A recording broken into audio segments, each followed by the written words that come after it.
Let's look at two examples from the homework.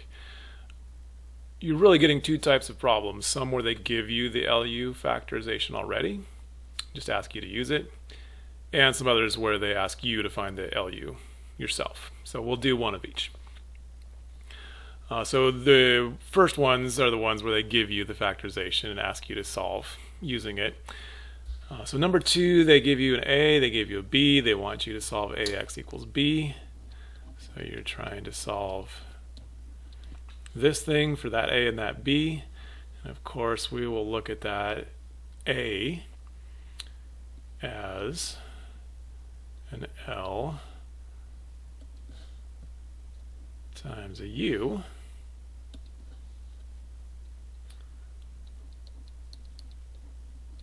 That's going to be the form that we're going to solve in, and they've already given us the L and the U here.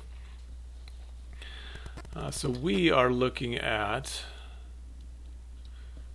L U times X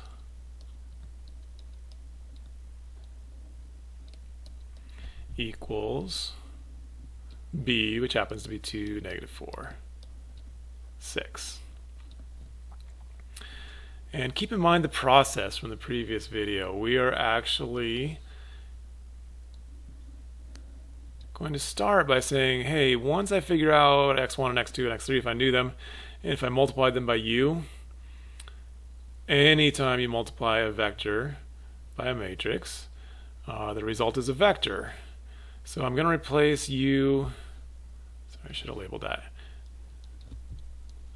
I'm going to replace ux with a placeholder vector called y.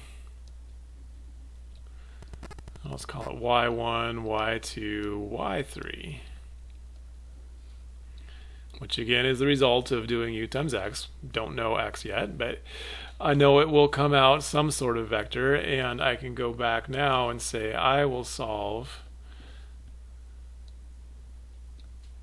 L y equals b.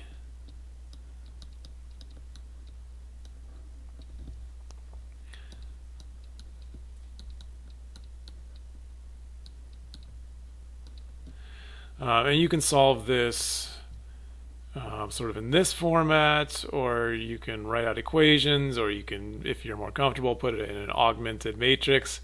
Any way of solving this is fine.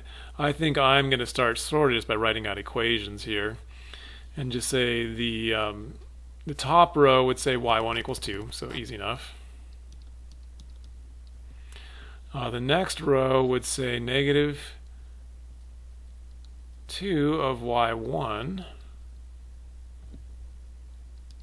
plus 1 of y2 equals -4. So I went ahead and filled in y1 since I already know that. And that's solvable. Let's see, that's -4. So add 4 to both sides, so it looks like y2 is going to be 0. And the bottom row here says 0 of y1 and 1 of y2, which is also 0. So it essentially just says y3 equals 6. So I've got my y's. And notice here, I know what y, where it came from. Y came from ux. So ux equals y. So that's really what I am trying to solve now.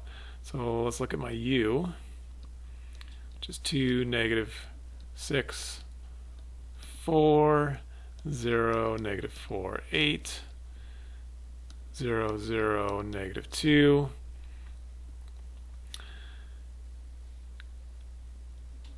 Times x, x1, x2, x3 equals y, which is 206.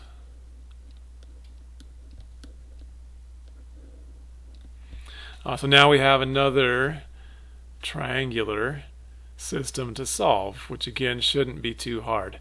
We'll work from the bottom row this time instead of from the top. The very bottom row says -2 of x3 equals 6. So x3 equals negative 3. We'll take that back up to the next equation. That says negative 4 of x2 plus 8 of x3 equals 0. So that's negative 24. Add 24 to the other side. Divide by negative 4. So x2 equals negative 6. And then go back up to the top row, which says 2 of x1 minus 6 of x2, which we already know, and plus 4 of x3, which we also already know.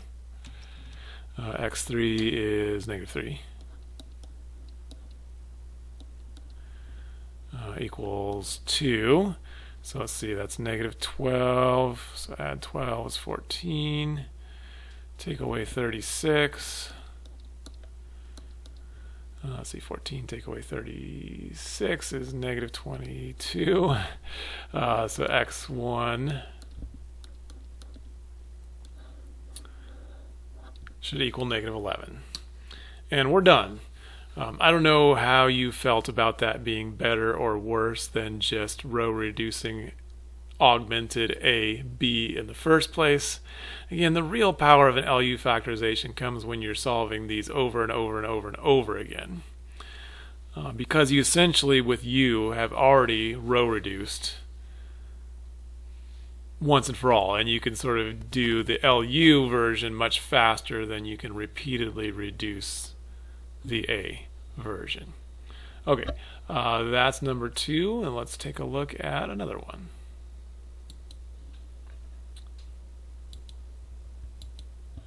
Okay, so let's look at some of the problems where they just say find the LU factorization. This is number 10. They've got a note here about MATLAB, which we don't really care about because we're not using MATLAB. Actually, let's talk about that note just a little bit. You can find programs out there on the internet that will do an LU factorization. Not a bad way to check your work, except for the problem that LU factorization is not necessarily unique. There's more than one LU that will produce the same A.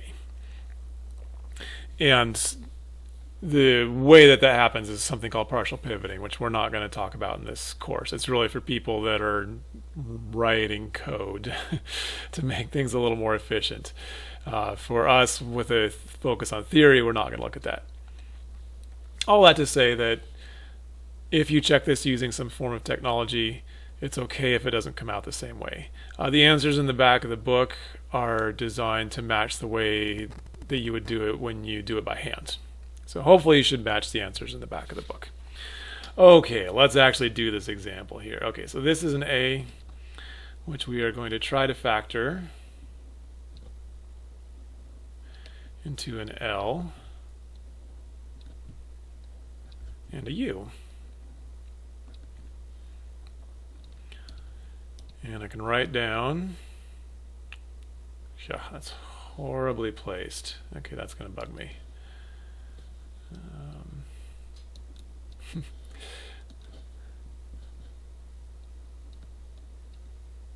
Okay, we can write down half of the L already and part of the U.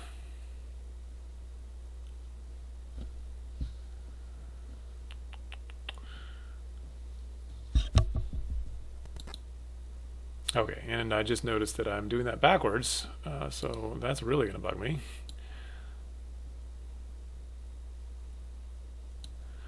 The L, the lower, has numbers below. So let's put the zeros in the right spot. And the U has the numbers above, so the U has the zeros in those 3 spots. Okay, that much we know. Let's go ahead and start doing row reduction on A. So the first thing that we would do is we would add 2 of row 1 to row 2. So 2 is the multiplier. So I already know I need the opposite there. Let's see, that would be 0. That leaves a 2 there.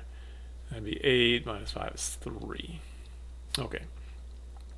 I'm also going to multiply 2 times row 1 to eliminate this spot in row 3. So I also want a negative 2 there. And 2 times this would become negative 10, 10, 0. Negative 2 times that, still 0, so 10. And negative 2 is negative 8, and 16 is 8. Okay, so far so good. There's really only one step left to turn my A into my U, which would be negative 5 times row 2 added to row 3. So the opposite of negative 5 is positive 5. In case it wasn't clear, you're always putting these numbers in L where you created a 0.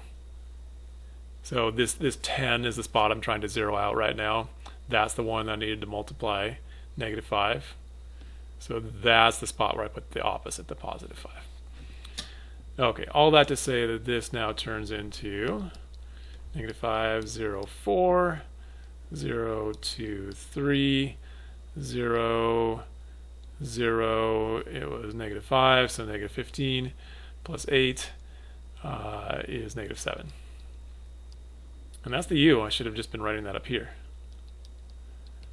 5, 0, 4, 0, 2, 3, 0, 0, negative 7. That's the LU factorization. That's all they ask you to do in these last few problems is just find it. They don't ask you to solve a system after that. So if you want to grab a matrix calculator and just multiply these two back together to make sure they really give you A, that's fantastic. Or you could just check at the back of the book since you're doing odds and make sure that you have the right factorization. All right, I think you are ready to tackle the homework. And speaking of checking your work, I just did, and I noticed I did make an arithmetic mistake. You might have noticed it too while I was doing it, so let's fix that up real quick. Let's see, when I was doing 2 of the first row to the third row, so that would be negative 10 and 10 is 0, that's 0, but 2 times 4 is 8, plus 16.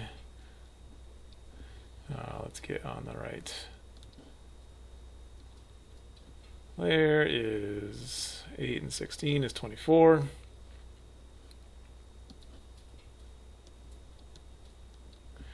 And then fortunately this does not change the L at all. And then when you're doing this next step, it's still negative 5 of this to this. That means that negative 15 plus 24 is positive 9. So that should be positive 9 right there. And now we're good. I have double checked. This is the correct LU factorization. So sorry for that mistake. I am also human. Okay, have fun making your own mistakes on the homework, making and catching your own mistakes on the homework. I'll see you on the flip side.